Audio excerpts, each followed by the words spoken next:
अरे तुम शिव मंदिर वन बइयो रे फिर भरे भरे गोद के लइयो।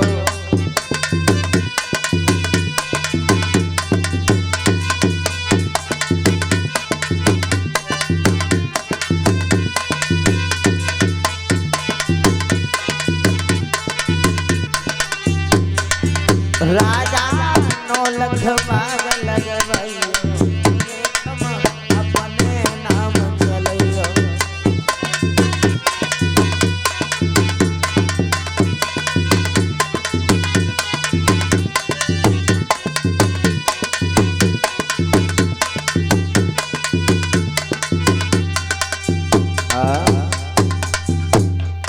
मेरे भैया इतनी बात जब सुनी, अब तो राजा जेवर सिंह ने जगह जगह के मालियों को बुलवाओ है। 9 लख बाग किसे कहते हैं जरा बता दें। 9 लख बाग कहते हैं जिसके अंदर 9 लाख वृक्ष हो। जी जवाब दिया है राजा, तुम यही समझने ला 9 लाख पेड़ लगवाने के बाद कि यही 9 लाख तुम्हारे पुत्र हैं।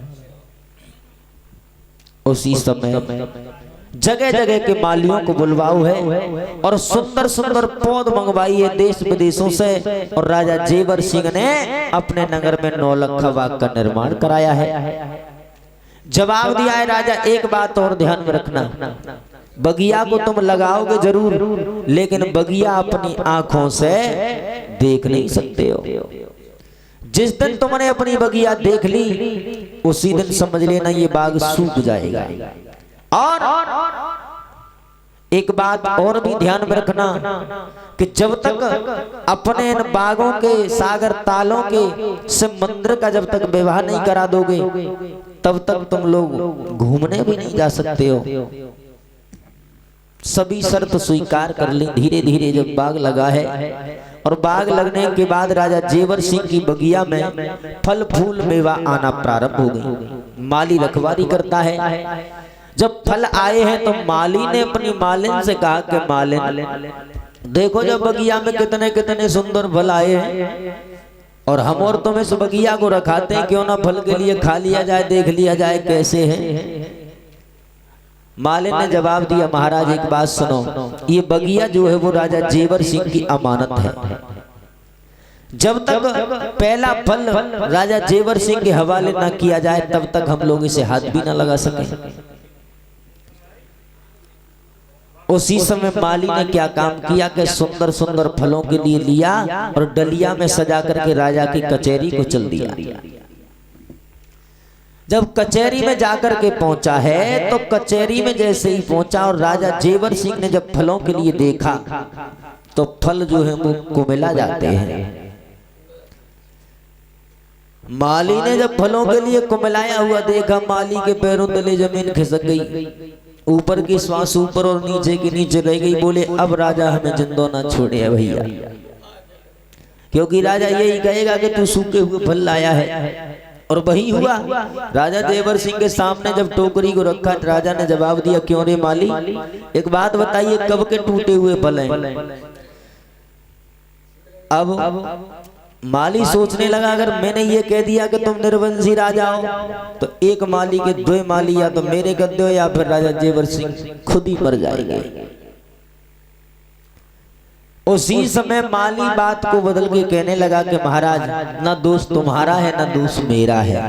बोले फिर किसका दोष है? जवाब दिया, सुनो कि संगमरमर की तेरी बनी कचहरी, बासन बंगला छायो जी, और पड़ी भड़क मेवा को मिलानी में तो ताजी तोड़ के लायो जी।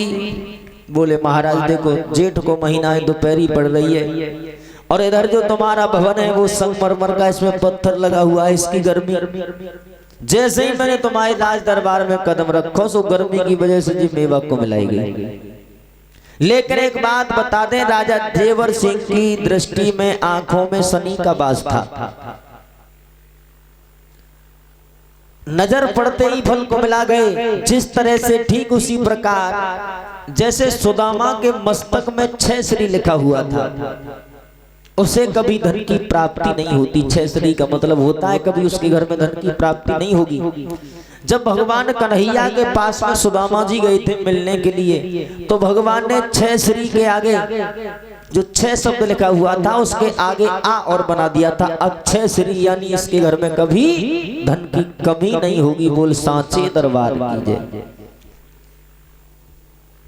आइएगा उसी जगह जब माली ने बात को बदल दिया तो महाराज जेवर सिंह भी समझ गए कि ये माली हमारी जो कमी है उसे हमसे कह नहीं सका।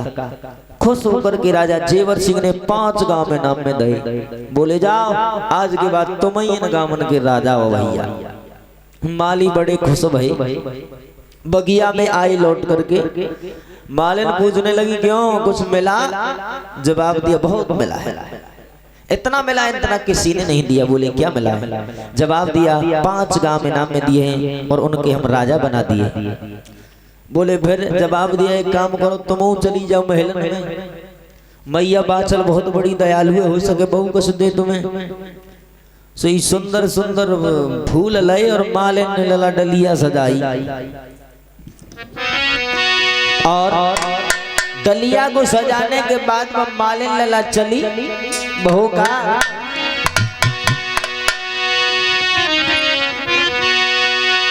धीरे धीरे मालिनी चली दई दे चंपक पे पावन भैया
समय मालिन चली है लोगों गजब हो गया भैया।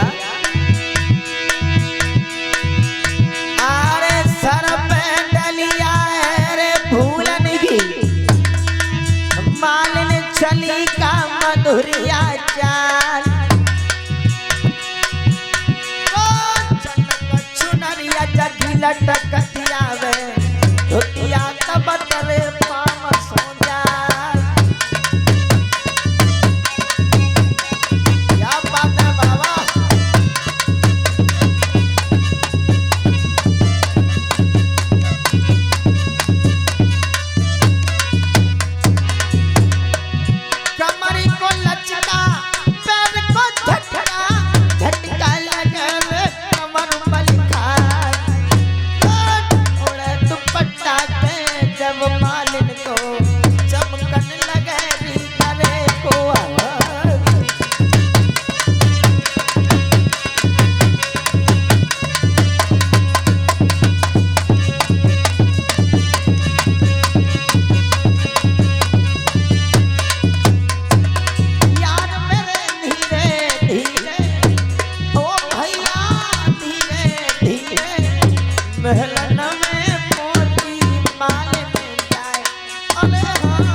ध्यान में रखना भाइयों, आज जिस समय मालिन ने महलों में कदम रखा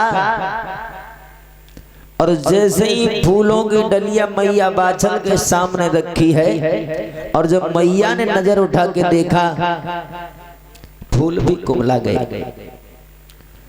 मालिन ने जब देखा कि फूल कुमला गए, मालिन सोचने लगी आज जिंदा सहजी बचेंगे भैया। उसी समय मैया बाछल कहने लगी क्या मालिक एक कब के टूटे हुए फूल हमारे पास लाई है, तुझे शर्म नहीं आती? सूखे हुए फूल लेकर के आई है। गड़गड़ान लगी तो हाथ जोड़ के कान लगी, महारानी क्षमा करना, भूल हो गई मुझसे, ये कल के टूटे हुए फूल थे। मैया बाछल ने फूलों के लिए महलों में पलटवा लिया और जैसे फूलों से डलिया भरी हुई थी ठीक उसी प्रकार हीरा जवाहरातों से भर के डलिया को विदा कर दिया। और मैया बाछल ने अपने गले का नौलखा हार उतारा और मालिन के लिए इनाम में दिया। बोले जा बहन, मैंने तुझे ये इनाम में दिया, खुश होकर के मैं दे रही हूँ, जा। मालिन लला अपने चलती हुई और जाकर के बगिया में पहुंची। माली पूछने लगे क्यों, कुछ मिलाया? वैसे ही चली आई। बोले बहुत कुछ मिला है, हीरा जवाहरातों से डलिया को भर दिया और जो मैया बाछल के गले में नौलखा हार था वो हमें दे दिया।